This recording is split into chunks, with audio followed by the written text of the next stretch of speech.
দ্বিতীয় প্রান্তিক মূল্যায়ন 2026-এর চতুর্থ শ্রেণীর ইংরেজি বিষয়ের একটি অত্যন্ত গুরুত্বপূর্ণ প্রশ্ন নিয়ে আলোচনা করব। এই প্রশ্নটি যদি আপনার সন্তান অনুশীলন করে, আশা করছি অবশ্যই ভালো ফলাফল অর্জন করবে। এবং প্রশ্নটির অ্যান্সার সহ আমি সম্পূর্ণ ভিডিওটি তৈরি করেছি এবং কিভাবে অ্যান্সার লিখতে হবে বা কোন প্রশ্নের জন্য কিভাবে খুব সহজেই সমাধান করতে পারবেন সে বিষয়টিও আমি আজকে আলোচনা করব। অনুগ্রহ করে সম্পূর্ণ ভিডিওটি দেখুন। এখানে আমি যে প্যাসেজটি দিয়েছি মূলত ইংরেজির মূল বই থেকে এই প্যাসেজটি আসবে এবং যে প্যাসেজটি আসবে সেই প্যাসেজটির অবশ্যই এর অর্থ এবং এর যদি ওয়ার্ড মিনিং সঠিকভাবে যে জানতে পারবে মূলত সেই এই প্রশ্নগুলোর উত্তরগুলো ভালোভাবে দিতে পারবে। তাই আপনার সন্তান বা যারা শিক্ষার্থী আছে তাদেরকে মূলত এই প্যাসেজের অর্থ সহকারে ভালোভাবে অনুশীলন করাবেন বা পড়াতে হবে। তাহলে দেখবেন এই বিষয়টি এখানে যাই থাকবে নাম্বার 1, 2 এবং 3 যে কোশ্চেনগুলো থাকবে সেগুলো খুব সহজেই সে উত্তর দিতে পারবে। এখানে number 1, choose the correct answer from the alternatives. The word nursery means, nursery বলতে মূলত কি বোঝানো হয়েছে? আমরা জানি নার্সারি বলতে সাধারণত যেখানে চারা জন্মানো হয় এবং যেখান থেকে চারা বিক্রি করা হয় মূলত তাকেই আমরা নার্সারি হিসেবে জানি। তো সঠিক উত্তর হচ্ছে 3।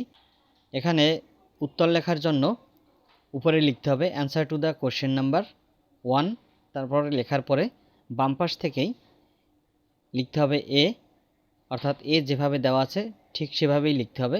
ফার্স্ট ব্র্যাকেটের মধ্যে এ রাখতে হবে, তারপরে এখানে যেহেতু রোমান সংখ্যায় 3 দেওয়া আছে 3 লিখতে হবে, তারপরে ফুল স্টপ দিতে হবে, তারপরে এখানে যে সেন্টেন্সটি দেখতে পাচ্ছি সেই সেন্টেন্সটি লিখে দিতে হবে। তারপরে বি নম্বরে when did Rina water the plants, Rina কখন তার চারা গাছগুলোতে পানি দেয়? তো আমরা প্যাসেজে যদি একটু দেখি, she also watered the plants in the morning. তো দেখুন এখানে answer sheet early in the morning এটি উত্তর হবে। Number 3, what did they use to dig the land, land dig করার জন্য মূলত কি ব্যবহার করা হয়? Father use a spade to dig the land. তো সঠিক উত্তর হচ্ছে spade. Number D, what was use to prepare the soil? Cow dung. E, which of the following is plural? Plural হচ্ছে শিটস। তারপরে 2 নম্বরে এখানে যে ওয়ার্ডগুলো দেওয়া আছে মূলত এই ওয়ার্ডগুলো সঠিক স্থানে বসিয়ে এগুলো পূরণ করতে হবে। এ নম্বরে Rina wanted to make a garden in front of her house. তো আমরা এখানে দেখলাম গার্ডেন আছে। তো এইগুলো সঠিকভাবে পারার জন্য আমাদের এখানে যে ওয়ার্ডগুলো দেওয়া থাকবে মূলত সেই ওয়ার্ডগুলো আগে দেখতে হবে এবং এগুলোর অর্থ অবশ্যই জানতে হবে। তারপরে এই ওয়ার্ডগুলোর সাথে কোন সেন্টেন্সের ম্যাচিং হয় সেই অনুযায়ী এভাবে এগুলো বসাতে হবে। তারপরে আছে কি বি নাম্বারে, colourful flowers and butterflies made Rina's family happy. তারপরে 3 নাম্বারে, they bought flower plants from a nearby nursery. They collected some seeds to plant in the garden. Number E, they enjoyed fresh vegetables in their daily meals. পরীক্ষার খাতায়ও এগুলো কিন্তু লিখতে হবে, এগুলো উঠিয়ে অ্যান্সার লিখতে হবে এবং যে ড্যাশ আছে সেই ড্যাশে এই ওয়ার্ডগুলো বসিয়ে দিতে হবে। Number 3, answer the following question in a sentence or sentences. A নাম্বারে আছে what vegetables did Rina grow in her family garden, অর্থাৎ রিনা কোন ধরনের সবজি তার পারিবারিক বাগানে জন্মায়। তো আমরা এখানে প্যাসেজ যদি দেখি, রিনা তার পারিবারিক যে গার্ডেন রয়েছে তার ফ্যামিলি গার্ডেন সেখানে কি ধরনের সবজি জন্মায় এখানে দেখতে পাচ্ছি ভেজিটেবলস, কি ধরনের vegetables? Grow tomatoes, onions and beans. তো এভাবে প্রশ্নটি শুরু করতে হবে। রিনা গ্রিউ, এখানে গ্রিউ হবে এর কারণ হচ্ছে যেহেতু ডিড আছে যেহেতু পাস্ট ফর্মে আছে তাই গ্রো এর পাস্ট ফর্মে নিতে হবে grew. Rina grew tomatoes, onions and beans in her family garden. Number B, how did Rina's father help her in gardening. অর্থাৎ রিনার পিতা সে কিভাবে তার বাগান করায় সাহায্য করে।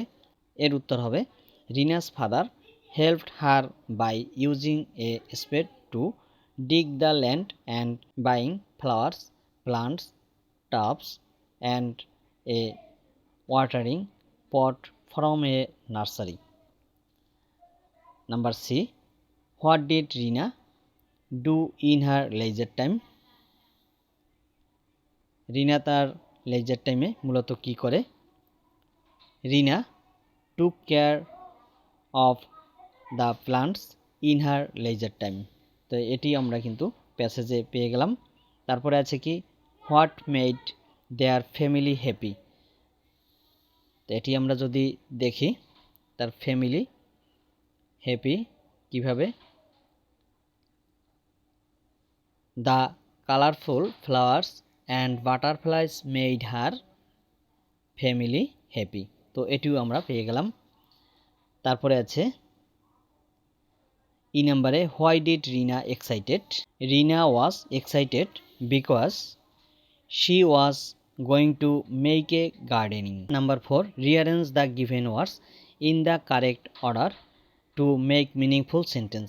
এখানে যে ওয়ার্ডগুলো রয়েছে এগুলো সাজিয়ে অর্থপূর্ণ সেন্টেন্স তৈরি করতে হবে। এখানে শুরুতেই নিতে হবে, যেহেতু শেষে প্রশ্নবোধক চিহ্ন রয়েছে তাই এই সেন্টেন্সটি অবশ্যই প্রশ্নবোধক আকারে সাজাতে হবে। তাই শুরুতে হোয়াটস এই শব্দটি নিতে হবে, হোয়াটস, তারপরে নিতে হবে your, what's your favourite food, তারপরে শেষে প্রশ্নবোধক বা ইন্টারোগেটিভ চিহ্ন বসাতে হবে। তারপরে নাম্বার বি, এখানে সাবজেক্ট, শুরুতেই সেন্টেন্সের সাবজেক্ট নিতে হবে। আই এখানে সাবজেক্ট হিসেবে ব্যবহার করা হবে। I have visited the safari park in Gazipur. Number C, she drew a colourful picture. Number D, let's know about their garden. E নাম্বারে, they go to Kazipara government primary school, তারপরে full stop দিতে হবে। তো এভাবে এই প্রশ্নগুলো সমাধান করতে হবে। তারপরে আছে নাম্বার 5, চেঞ্জ দ্য নাম্বার। এখানে নাম্বার চেঞ্জ করতে হবে সিঙ্গুলার এবং প্লুরাল, সিঙ্গুলার থেকে প্লুরাল, এটা এই নাম্বারগুলো পরিবর্তন করতে হবে। প্রথমেই আছে শিট, শিট আছে সিঙ্গুলার, তাহলে এর প্লুরাল হবে শিটস, অর্থাৎ এস যুক্ত হবে। নার্সারি, নার্সারিস, অর্থাৎ ওয়াই উঠে আইইএস যুক্ত হবে। তারপরে আছে পট, পটের সাথে এস যুক্ত হবে পটস। ব্রাঞ্চ, এর সাথে ইএস যুক্ত হবে। তারপরে আছে লিভ, লিভের সাথে এফ উঠে ভিইএস এটি যুক্ত হবে। তারপরে দেখাবো নাম্বার 6 এর সমাধান, complete the following sentence using correct form of verbs. এখানে নাম্বার হচ্ছে 10, অর্থাৎ প্রতিটিতে 2 নাম্বার করে, মোট নাম্বার হচ্ছে 10। এ নাম্বারে I dash the zoo yesterday. এখানে ইয়েস্টারডে শব্দটি যেহেতু পাস্টের একটি নির্দেশক শব্দ, তাই এই ভিজিট যে ভার্বটি আছে সেই ভিজিটের পাস্ট ফর্ম যেটি সেটি নিতে হবে। তো আমরা জানি ভিজিটের পাস্ট ফর্ম হচ্ছে ভিজিটেড, অর্থাৎ এর সাথে ইডি যুক্ত হবে।